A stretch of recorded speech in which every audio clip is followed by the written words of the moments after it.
Deixa eu te fazer uma pergunta que talvez ninguém nunca tenha te feito. Você já percebeu que quanto mais fundo você pensa, mais sozinho você fica? Que quanto mais você entende do mundo, menos as pessoas parecem querer te ouvir? Você traz um assunto que te fascina para a mesa e os olhares se esvaziam. Alguém muda de assunto. Alguém olha o celular. E aos poucos você aprende a regra silenciosa. Para ser aceito, pense menos. Ou pelo menos, finja que pensa. Se você já sentiu isso, eu preciso te dizer uma coisa antes de qualquer outra. Não é impressão sua. E não é um defeito seu. É um padrão.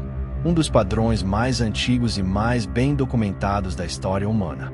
A sociedade sempre temeu quem pensa profundamente. Não porque essas pessoas estejam erradas, mas porque elas enxergam o que os outros preferem não ver. Sócrates foi condenado à morte por fazer perguntas. Galileu foi forçado a negar o que havia provado. Nietzsche foi chamado de louco em vida. Tesla morreu sozinho e esquecido enquanto outros enriqueciam com as ideias dele. Mentes brilhantes, séculos diferentes, o mesmo destino, ridicularizadas, silenciadas ou ignoradas, não por falta de inteligência, mas por excesso.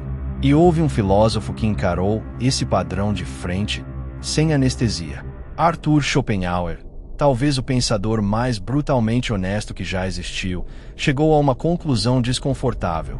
A inteligência não é só um domingo.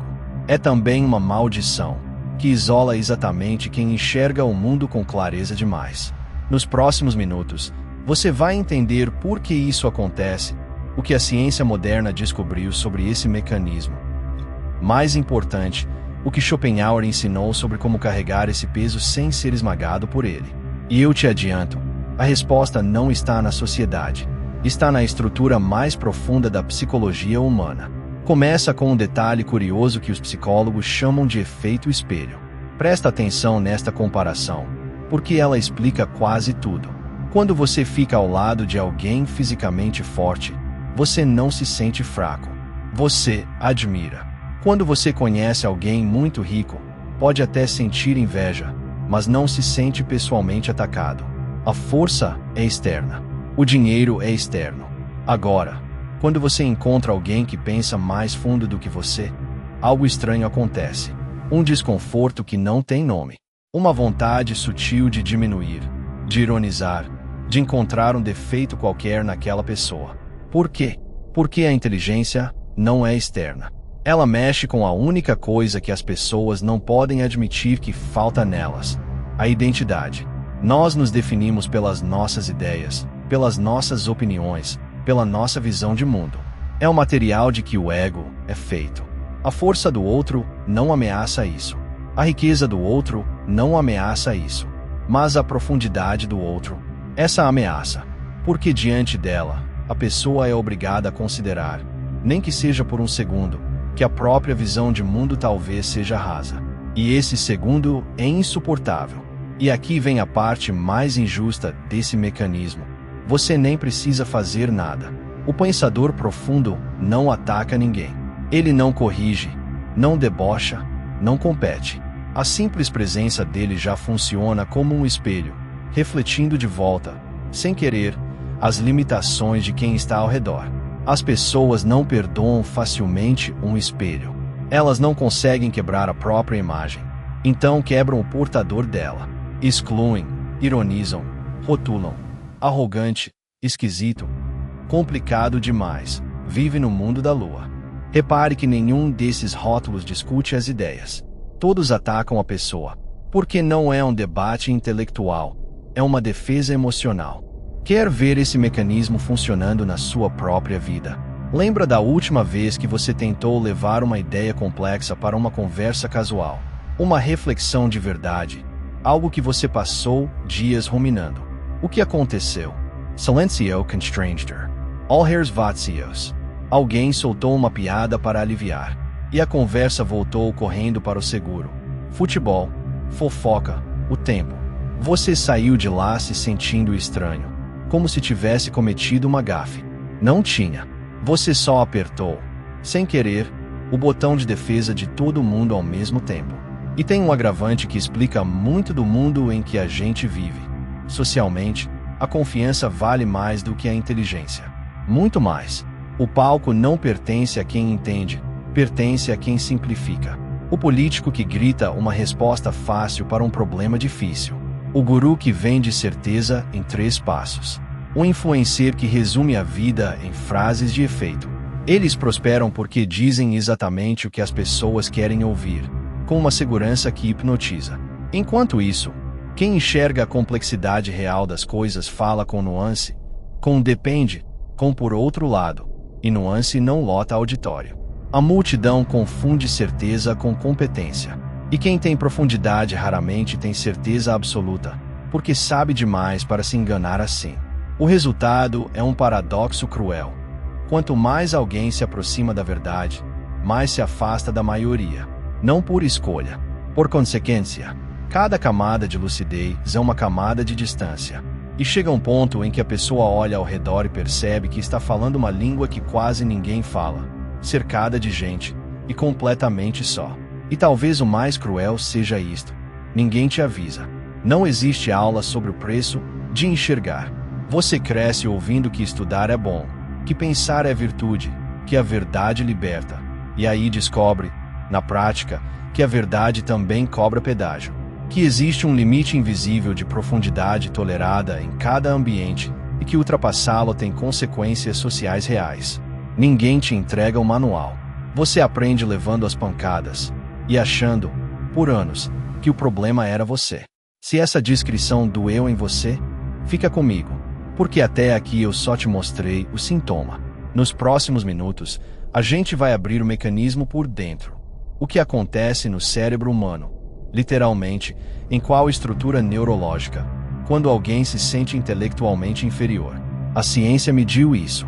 E o que ela encontrou explica por que a rejeição ao pensador profundo não é maldade, não é escolha, é biologia. E quando você entender essa biologia, você vai parar de levar para o pessoal algo que nunca foi pessoal. Existe uma estrutura no seu cérebro chamada amígdala. Ela é pequena, tem o formato de uma amêndoa e carrega uma única função: soar o alarme. É ela que dispara quando você ouve um barulho no meio da noite. É ela que acelera seu coração diante de um cachorro bravo. Ela não pensa, ela reage. E aqui está a descoberta que muda a forma como você enxerga cada rejeição que já sofreu. Estudos de neuroimagem mostraram que, quando uma pessoa se sente intelectualmente inferior a alguém, é essa mesma estrutura que acende. O cérebro processa a inteligência alheia como processa um predador, não como uma inspiração, como uma ameaça física. Pensa no tamanho disso.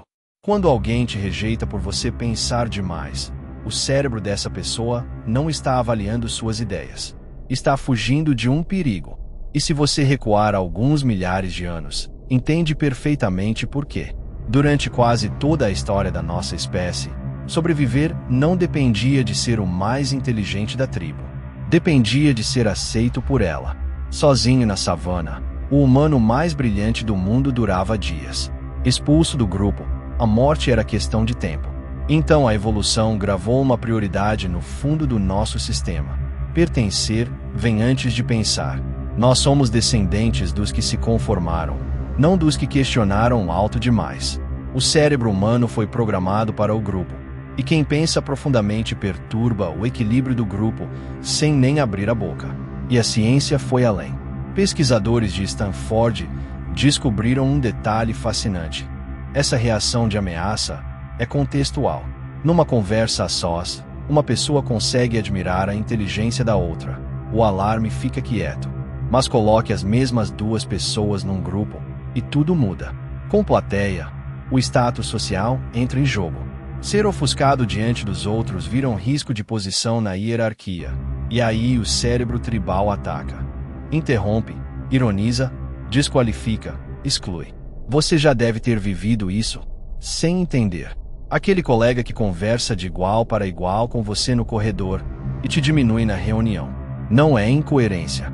É a amígdala dele contando quantas testemunhas há na sala. É por isso que as conversas mais profundas da sua vida aconteceram a 2, de madrugada, num canto, e nunca numa mesa cheia. Soma-se a isso uma coleção de vieses que todos nós carregamos. O efeito Dunning-Kruger. Quem sabe pouco não sabe o suficiente para perceber que sabe pouco, e por isso fala com uma confiança que quem sabe muito jamais teria. O viés do status quo. O cérebro economiza energia preferindo o familiar, mesmo quando o familiar está errado. E o efeito backfire, talvez o mais perverso. Quando confrontada com provas de que está errada, a pessoa média não muda de ideia. Ela dobra a aposta, porque defender a crença virou defender a si mesma. Agora junte tudo: um cérebro que teme inteligência, uma tribo que pune quem se destaca, e uma mente que se agarra ao que já acredita. Esse é o campo de batalha em que todo pensador profundo nasce, sem ter escolhido lutar. E se você acha que o mundo moderno melhorou esse cenário, piorou. A era digital pegou esses instintos antigos e ligou um amplificador neles. Os algoritmos não premiam profundidade, premiam engajamento. E o que engaja? Indignação, certeza, simplicidade. Uma frase de efeito rasteira viaja o mundo em horas. Um raciocínio cuidadoso não cabe em 15 segundos. A nuance não comprime. A dúvida honesta não viraliza. Então as plataformas selecionam, dia após dia, o conteúdo que confirma e diverte, e enterram o que questiona e incomoda. Nunca foi tão fácil falar. E nunca foi tão difícil ser ouvido de verdade. Mas talvez você esteja pensando: e as instituições? A escola, o trabalho, a política, os lugares que dizem valorizar a inteligência? Olha com atenção, porque o discurso é um e o mecanismo é outro. A escola diz formar pensadores, mas premia memorização e obediência. A criança que questiona demais o professor não ganha elogio, ganha advertência, vira aluno problema.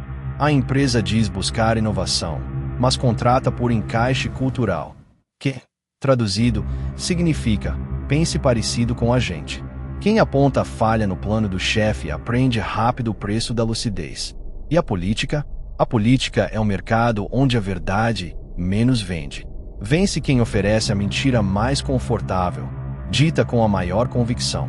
Por trás de tudo isso existe uma lógica que Schopenhauer entendeu antes de qualquer neurocientista. A sociedade não foi construída para abraçar a verdade. Foi construída para manter a estabilidade. O sistema, qualquer sistema, se defende de quem o questiona, porque questionar custa energia, custa conforto, custa certezas. Facilidade cognitiva.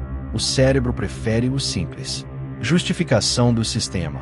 As pessoas defendem a ordem vigente até quando elas prejudica. Pensamento de grupo. Concordar é mais seguro do que arriscar a rejeição. 3 forças invisíveis, empurrando todo mundo na mesma direção, para longe de quem enxerga além. E existe uma prova histórica dessa lógica, tão consistente que chega a ser uma regra. A sociedade só celebra a inteligência depois que ela deixa de ameaçar. Galileu, preso em casa até morrer, hoje é chamado de pai da ciência moderna. Van Gogh, que morreu na miséria sem vender seus quadros, hoje vale milhões por tela. Tesla, enterrado no esquecimento, hoje dá nome à empresa e é reverenciado como visionário. Percebe o padrão? Primeiro a rejeição, depois a estátua. O gênio incomoda enquanto respira e inspira depois que silencia. Porque morto, ele não desafia mais ninguém. Vira apenas uma história bonita de contar. Só que até agora eu te mostrei o problema pelo lado de fora, o cérebro, a tribo, o sistema. Falta o lado de dentro. Falta o homem que olhou para esse abismo sem piscar e escreveu o mapa dele. O que exatamente Schopenhauer descobriu sobre a mente de quem pensa demais? Porque ele dizia que existe uma força cega governando a maioria das pessoas, e uma força diferente, mais rara e mais dolorosa, governando você. É isso que a gente abre agora. E eu te aviso, essa é a parte que vai fazer você se reconhecer em cada frase. Para entender Schopenhauer, você precisa conhecer uma única palavra: vontade. Não a vontade do dia a dia, de querer um café ou umas férias. Ele escrevia vontade com V maiúsculo, o nome que deu à força cega e irracional que, segundo ele, move o mundo por baixo de tudo. É ela que empurra a maioria das pessoas pela vida inteira. Buscar prazer, evitar dor, acumular conforto, sobreviver, repetir, sem perguntar por quê, sem olhar para onde. Um rio subterrâneo carregando milhões de pessoas que juram estar nadando por escolha própria. A maioria vive assim. E Schopenhauer não dizia isso com desprezo, dizia com precisão. Viver guiado pela vontade é mais fácil. Dominos. Trabalhar, consumir, distrair-se, dormir, recomeçar. A engrenagem gira sozinha, e a pessoa dentro dela sente que está vivendo. Mas em algumas pessoas, poucas, acontece um acidente. Uma espécie de curto-circuito na programação. Em vez de apenas querer viver, elas começam a querer entender. Schopenhauer enxergou nesses raros uma força diferente, uma vontade de verdade. Um desejo insaciável de compreender a realidade como ela é, mesmo quando dói. Principalmente quando dói. Se você está assistindo um vídeo como este até aqui, é quase certo que você conhece essa força por dentro. E é ela que te desconecta do mundo. De 3 formas, dizia o filósofo. A primeira, você enxerga através das mentiras sociais. O small talk que não diz nada. Os jogos de status disfarçados de amizade. Os elogios que cobram algo. A cordialidade que esconde indiferença. Todo mundo participa desse teatro, sem perceber que é teatro. Você percebe. E uma vez que você vê os fios do palco, não consegue mais desver. A segunda, você anseia por profundidade num mundo que vive de superfície. Conversa sobre o clima te dá o sono. Você quer falar sobre o que importa: morte, sentido, tempo, verdade. E aprende que essas palavras esvaziam salas. O tédio vira seu companheiro constante, não porque falta estímulo, mas porque sobra consciência. E a terceira, a mais incompreendida, você reconhece a futilidade da corrida. O carro novo, o cargo, o aplauso. Você enxerga o quão pouco isso preenche, e por isso não corre com a mesma fome dos outros. E os outros leem isso como frieza, como falta de ambição, como distância. Não é. É lucidez. Schopenhauer resumiu tudo numa frase que atravessou 2 séculos. Um alto grau de intelecto tende a tornar o homem asocial. E acrescentou uma observação ainda mais dura: a de que felicidade e lucidez raramente andam juntas. Quanto mais fundo você vê, menos consegue ignorar.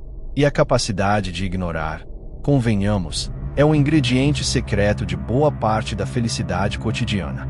A história confirma com uma galeria de nomes: Nietzsche e seus colapsos, Pascal e sua angústia, Kafka e sua solidão corrosiva, mentes imensas, vidas atormentadas. O preço da visão sempre foi cobrado em paz. E por falar em preço, deixa eu te contar o que a humanidade fez, uma a uma, com as mentes mais claras que já produziu. Presta atenção nesta sequência, porque ela conta uma única história repetida 6 vezes. Atenas, 400 anos antes de Cristo. Sócrates não escreveu livros, não fundou seita, não pegou em armas. Ele apenas fazia perguntas, e as perguntas desmontavam certezas. A cidade o acusou de corromper a juventude. O crime real. Ensinar pensa. Diante do tribunal, ele podia se retratar e viver. Escolheu a secura.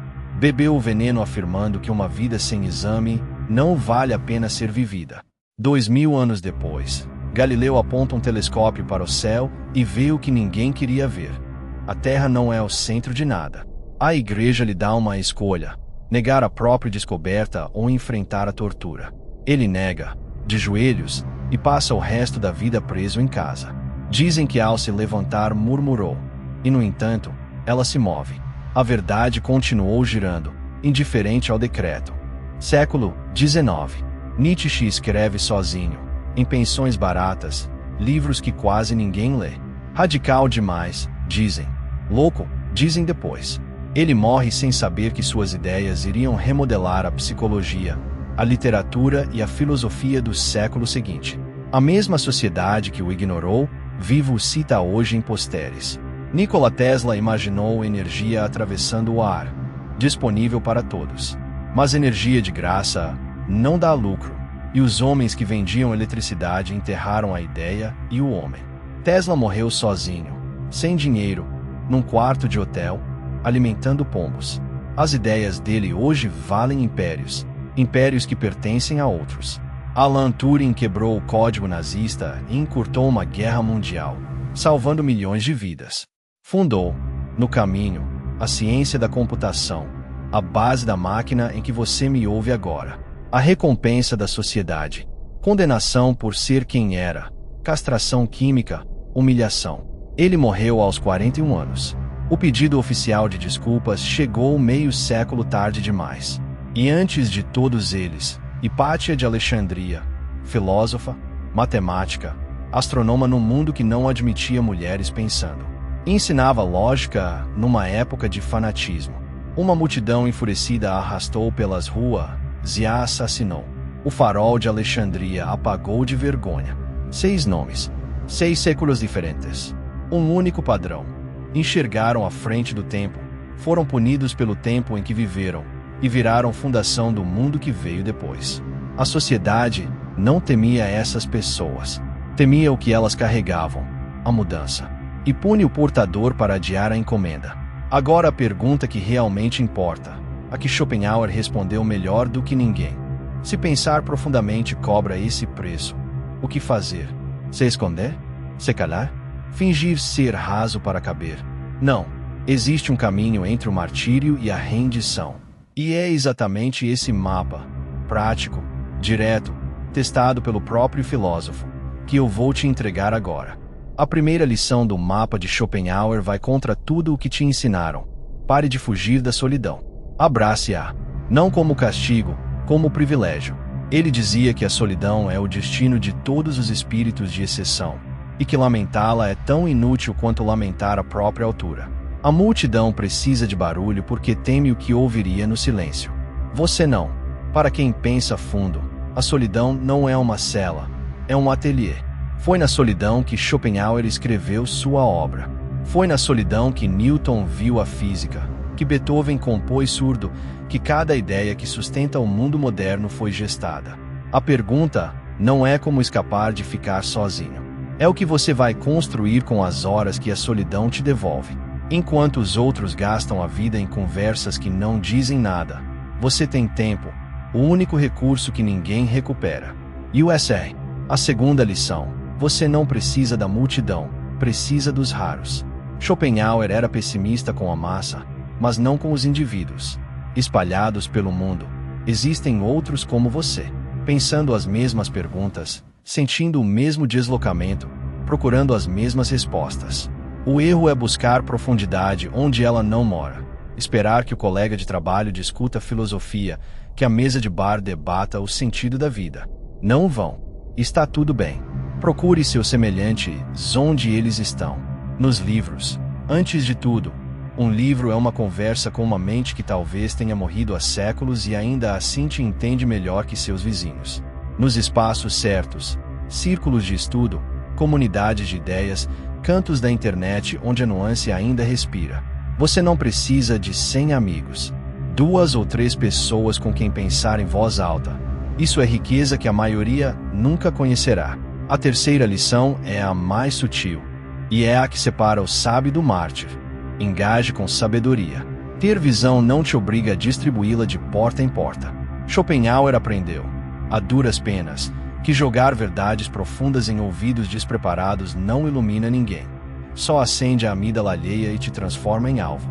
Não é covardia escolher o momento. É estratégia. Observe antes de falar. Meca assada. Pergunte-se: essa pessoa quer entender ou quer vencer? Se quer vencer, sorria e guarde suas pérolas. Se quer entender, aí sim, entregue aos poucos, no ritmo que o outro consegue receber. E quando falar, lembra do conselho atribuído a Einstein. Se você não consegue explicar de forma simples, ainda não entendeu bem. Simplificar não é empobrecer, é dominar a ideia a ponto de servi-la em qualquer prato. O pensador imaturo exibe complexidade. O maduro a traduz.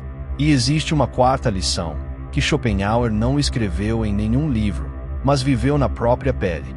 Pare de esperar o aplauso do seu tempo. Ele passou décadas ignorado, seus livros encalhados, sua cátedra vazia enquanto a moda filosófica lotava a sala ao lado. Só perto do fim da vida o mundo o descobriu. Se ele tivesse medido o próprio valor pela aceitação dos outros, Teria desistido aos 30. Não mediu. Ele sabia o que carregava.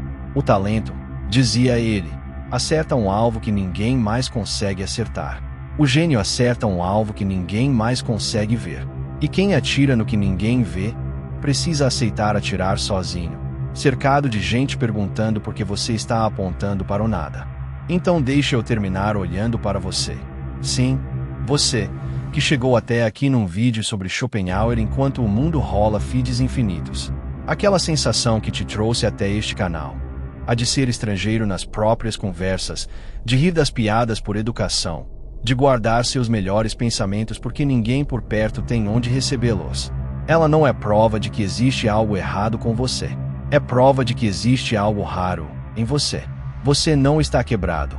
Você está vendo o mundo como ele é, e pagando o preço antigo, conhecido e honroso que essa visão sempre cobrou. Sócrates pagou. Hipatia pagou. Turing pagou. Você está em companhia melhor do que imagina. E antes que você me pergunte, mas e se eu me calar de vez? E se eu simplesmente desistir de compartilhar? Schopenhauer também respondeu isso. Silenciar por estratégia é sabedoria. Silenciar por desistência é lento envenenamento. A ideia não dita apodrece dentro de quem a carrega. Por isso ele escrevia, mesmo sem leitores. Por isso Van Gogh pintava, mesmo sem compradores. A expressão não era para o público. Era para não se perder de si. Encontre a sua forma. Escreva, crie, construa, ensine nem que seja para uma única pessoa. O mundo pode demorar a receber, mas você não pode deixar de entregar. A sociedade talvez nunca aplauda quem pensa fundo, pelo menos não em vida. Mas repare numa ironia que atravessa toda a história. Cada direito que você tem, cada máquina que você usa, cada ideia que sustenta o seu mundo, veio de alguém que pensou demais e foi punido por isso. Os desajustados de ontem são a fundação de hoje. O mundo é movido exatamente pelas mentes que ele rejeita. Então não encolha a sua. Não peça desculpas por ela. Pense fundo, mas pense com estratégia. Guarde sua energia. Escolha suas batalhas. Encontre seus raros. Construa na solidão. E deixe o tempo, que sempre foi o único juiz honesto, fazer o resto. Se este vídeo te fez sentir menos sozinho, faz duas coisas por mim e por você. Primeiro, se inscreve no canal e ativa o sino, porque toda semana a gente mergulha fundo numa ideia que a superfície não alcança, e eu quero você por perto nessa jornada. Segundo, desce até os comentários e escreve 2 palavras: eu vejo. Só isso. Vai ser o nosso código. Um sinal para cada pensador solitário que passar por aqui de que existem outros, muitos outros, enxergando o mesmo mundo que ele. A multidão nunca vai entender esse comentário. Mas você já sabe, nunca foi para a multidão. Até o próximo vídeo.